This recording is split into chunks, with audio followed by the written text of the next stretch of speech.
Sasarako shitami itabari is a traditional Japanese wooden siding commonly found on Japanese-style houses such as kominka and machiya. Its main characteristics are the tooth-shaped, notched vertical battens and horizontal planks. A lack of visible fastenings is also common. The challenge in making this style of siding is that the battens can be time-consuming to cut, particularly in the traditional method using a chisel. So hiring a carpenter to make siding like this can be expensive. Since I plan to use a lot of these battens, and due to my lack of chiseling skills, I decided to use a jig. There is a jig that uses a circular saw available commercially in Japan, but it's pretty expensive, so I decided to make my own that uses a router.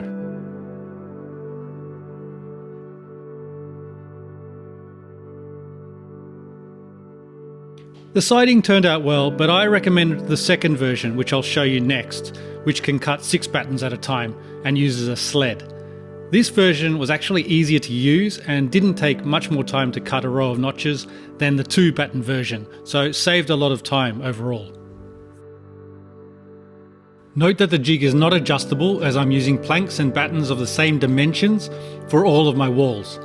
In this case, the battens are 30 by 40 millimeters and the planks are 13 millimeters thick and 170 millimeters wide. The length of the notch is 150 millimeters. So if you do make one yourself, you will need to calculate the suitable angles and lengths based on the dimensions and materials you will be using. I made a simple mock-up of the wall to check angles and measurements.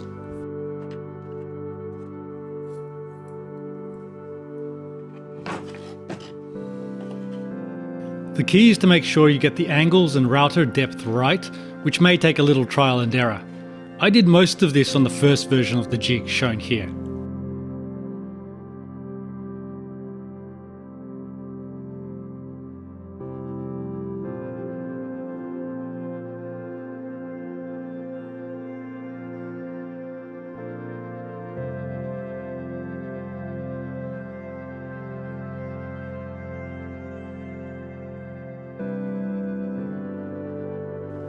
First, you need to make sure that the rails are exactly the same size as each other.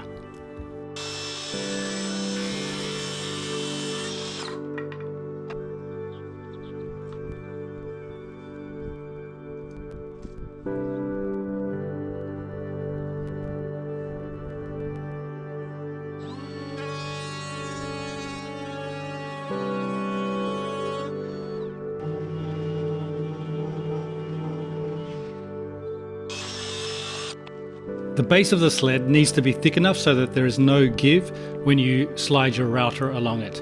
I'm using 28mm plywood here.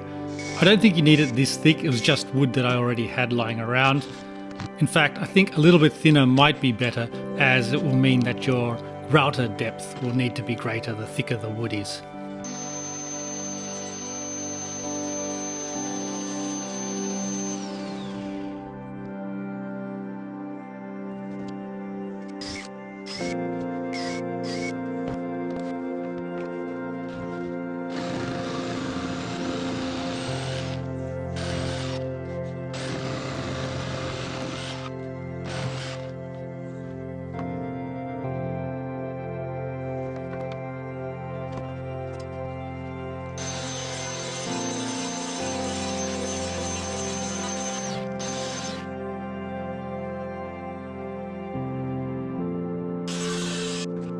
The important point is to make sure that the rails are high enough that when you reach the bottom cut, the sled doesn't bump into the batten piece, and then that your router can plunge deep enough.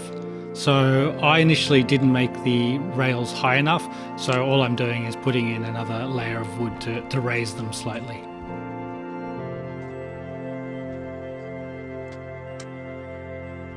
You need to take plenty of care when putting the rails on, as they need to be perfectly aligned with each other, otherwise you'll get an uneven cut when you cut your notches.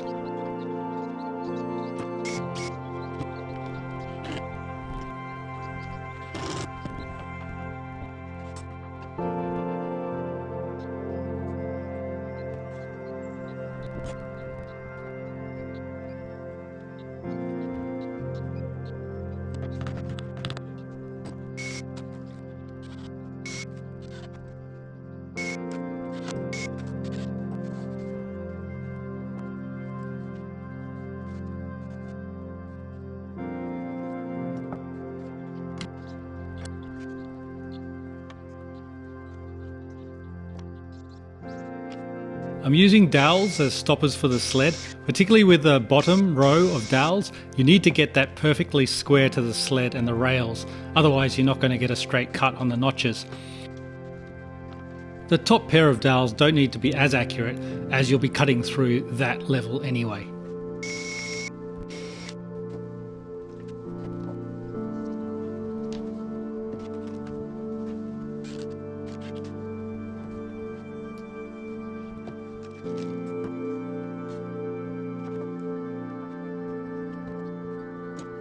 You'll need to get 4 toggle clamps for this jig, which I got pretty cheaply off Amazon.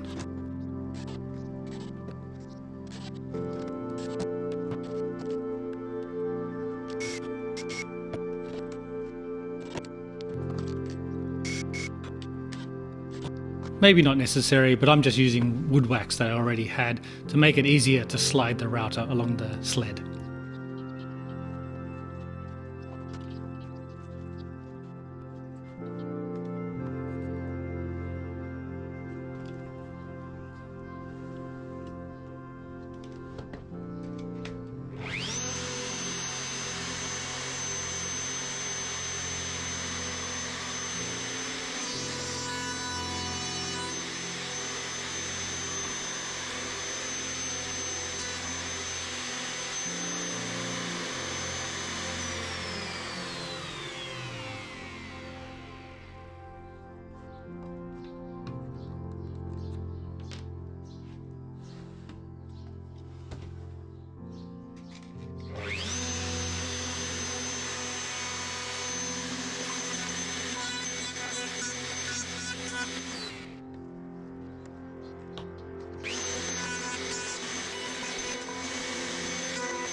To measure the spacing between notches, I marked out a scrap piece as long as the battens I will be cutting, and I'm using that as a guide.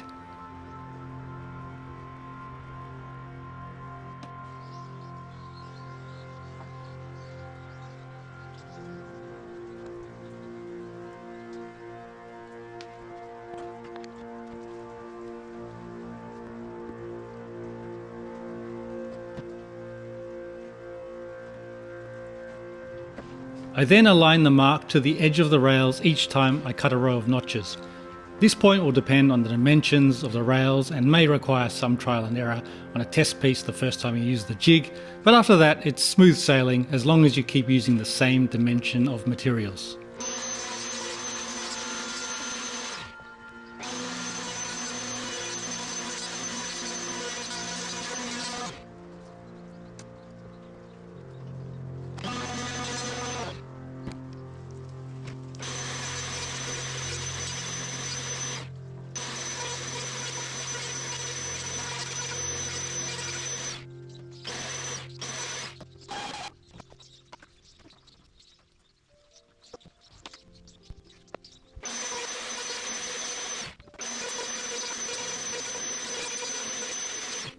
With a little bit of practice, each row of notches takes about 5 to 6 minutes to cut. I also use about a 1 cm thick sacrificial piece on the far batten to reduce tear out.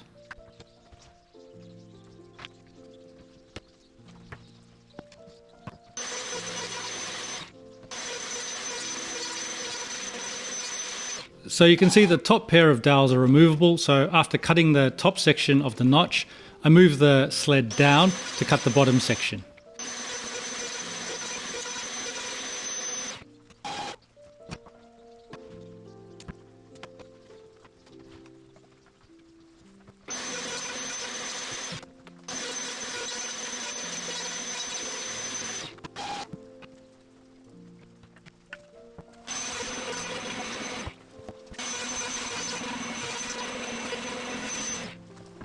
By the way, I recommend using a large and of course sharp router bit. I'm using a 25mm wide, 30mm deep router bit here. An adjustable jig would be better, but as I said, I'm going to be using the same materials for all of the walls in the foreseeable future.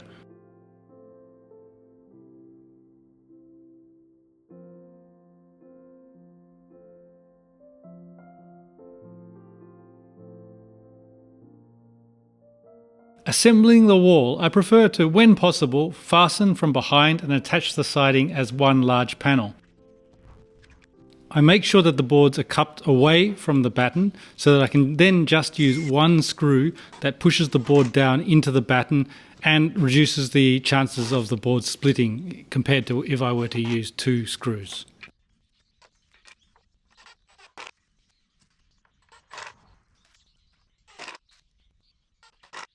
It is also common, particularly on renovations where it is not practical to fasten the siding from behind, to use nails or screws to fasten the planks to the wall first, then fasten the battens over the nails or screws to hide them.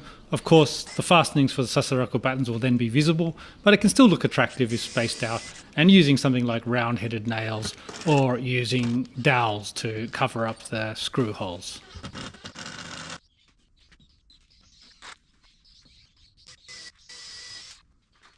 Anyway, I hope this has been useful. I know it's not a precise step-by-step guide to making this jig. As I said, it will depend on the dimensions of the materials that you'll be using, but I hope it gives you a good idea if you are going to make this style of Japanese traditional siding yourself, maybe whether you're renovating a kominka, a house like this in Japan, or even if you wanted to try something like this overseas too. Okay, thanks and goodbye.